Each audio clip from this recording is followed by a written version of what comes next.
Bets 15,000. And look at the look on Simon's face. He's not laughing, is he? It's no laughing and joking matter today. He says, I'm here to do a job, and I'm going to do the best job I can.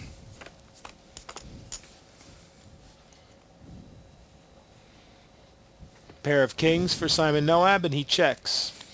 Yep, he's got kings and eights. There's 2 8s on the flop. King in his hand as well, so 2 8s. King in his hand, kings and 8s, and the 9 kicker.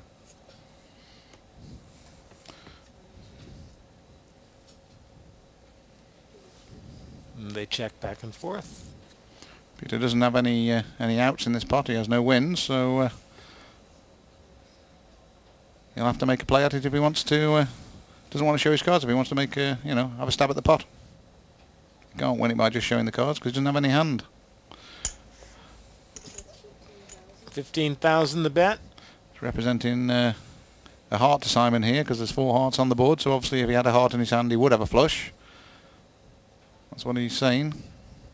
I had one on the last hand. Do I have one on this hand?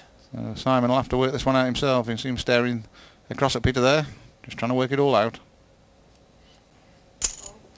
Yep. And he calls. It's a good call. It's a good call. He's saying, show me anyhow. He doesn't have anything. No, he tried to throw his cards away and Simon just motioned for him to show him anyhow.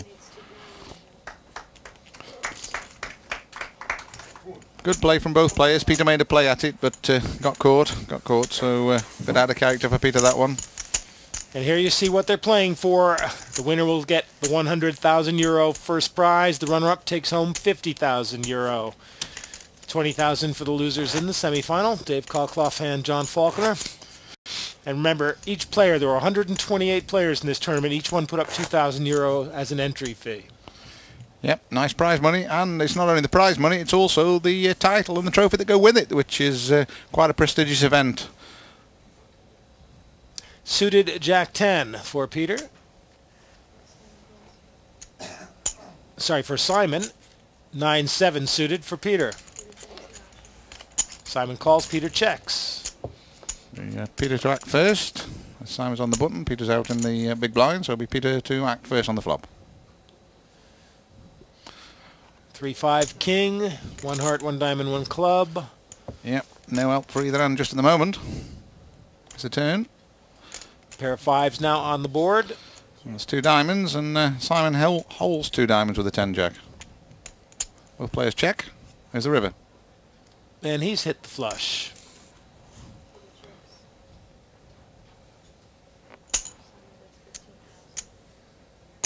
Flush. Peter calls, and so far it's been a real pattern. Each hand has been pretty much the same. Yeah, I don't know what Peter Gunnarsson was thinking there. He can't beat the board. What he's saying to Simon is, I'm calling you down. And really, if you look at the board, he's called Simon down with the contents of the board. There's 2 pair with a king, and he's saying, well, I think you're playing the board. So that won't have done Simon's cause any harm, but it may have rattled Peter Gunnarsson a little bit. And Simon's had quite a few made hands, and he's gotten something out of each one. Yeah, I mean, the one where Peter paid him off, where there was 2 pair on the flop with a king kicker, I don't know what he was thinking of there. He just needed to think a second or two, and he didn't. He just grabbed the chips and called him straight down. So, like I say, maybe yesterday's battle took a little bit out of him with DC where he was in charge, and maybe just hasn't quite tuned in yet.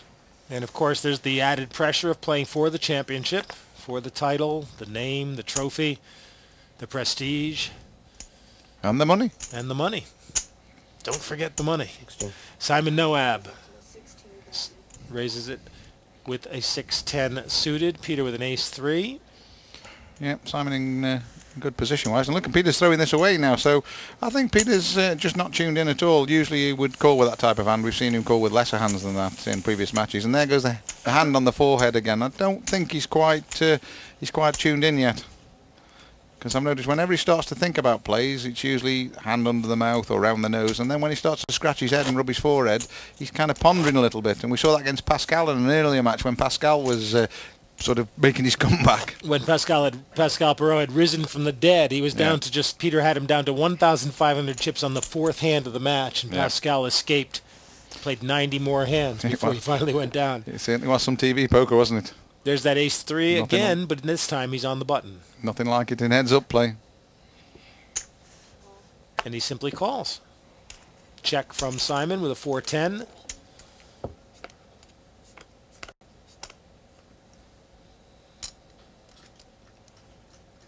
And Simon's paired the 10, Peter's paired the 3.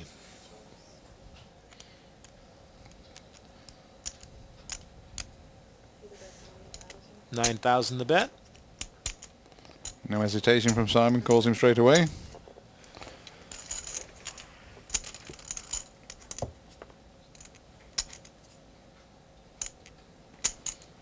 That's an interesting card. That makes Simon 2 pairs, 10s and 4s.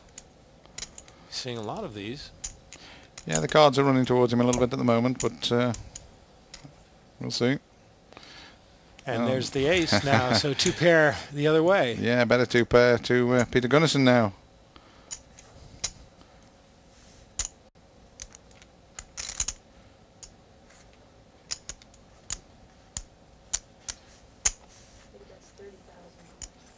$30,000 the bet. Simon pondering it all through, thinking, well, what's he actually hit here? I mean, sitting in the commentary box, we know it's 2 pairs, aces and 3s, but Simon's trying to work out if he's representing something. Or is he thinking he may have just picked up the ace and has one pair? Well, he might be thinking that he was calling on a flush draw and now picked up the ace in the flush draw, which obviously he hasn't. But we'll see. We'll see. See if he can work it out. And that's Peter's classic waiting position.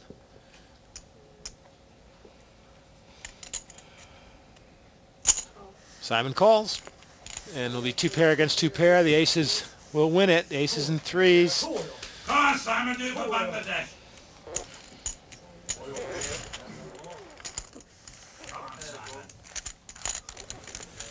But, good play there from both players. Simon decided in the end he didn't have a hand that was going to pay him off, so it was a little bit odd to read. And that pot has put Peter Gunnarsson back into the chip lead, but right now it's back and forth stuff. And that'll be confirmed, I think, by the chip flow. Is heading Simon's direction. Little pot. He'd gotten something out of most of those pots, and now Peter's turned it around. Yeah, we're back virtually at status quo, aren't we? Not much in it. We've played 10 hands. Simon Noab has won 7. Peter Gunnarsson has won 3, but Peter Gunnarsson with just a slight chip advantage. Suited connectors for him. 3-4 of hearts. King 8 for Simon Noab.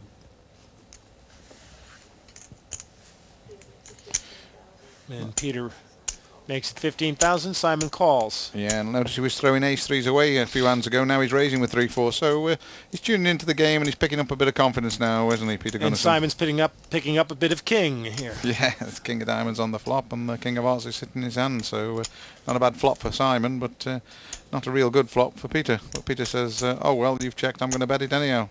Or does he? Yes, he does. 25,000 he bets it. And Simon re-raising now. No, Simon's raising. Simon's just raising him. Peter's bet. Simon's raising him. 80,000. And Peter folds. Yeah. You can hear the audience's appreciation of that move. Say, my eardrum just burst. Yes, yes.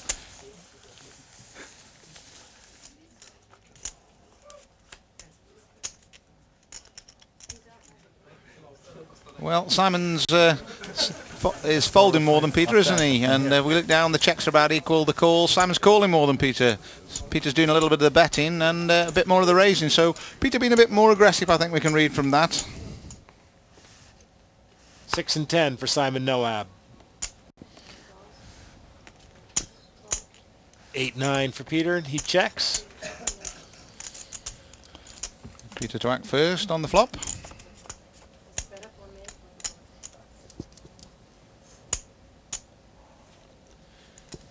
And 3, 8, Jack. Pair of 8s for Peter Gunnarsson. Simon bets 13,000.